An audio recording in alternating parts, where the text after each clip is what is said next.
Good morning everyone. Welcome to my YouTube channel Stitching Tips and Tricks.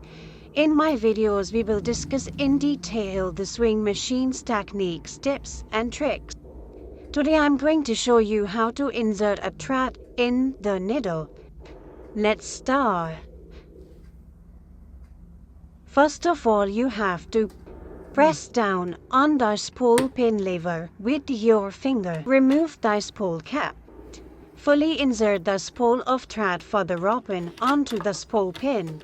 Slide the spool cap onto the spool pin.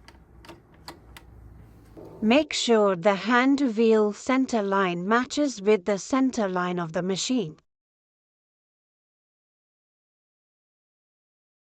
Now pick up the thread and move towards the left of the machine. Pass the thread under the thread guide, then pass the thread under the thread guide cover from the back to the front.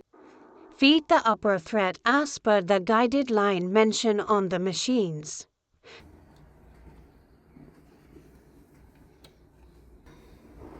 Let me set up my camera for the close-up. Put the thread behind the needle bar thread guide above the needle.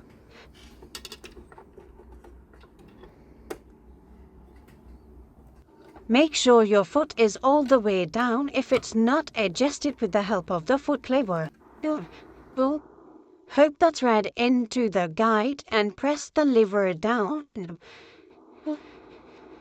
Make sure that the thread is perpendicular to the lever. Now press the lever more down. Pull the thread to the top right corner and hold and release the lever. Pull the thread all the way. As you can see that the thread is already passed from the needle hole. Please don't forget to like and subscribe my channel. Thank you so much for watching. Bye.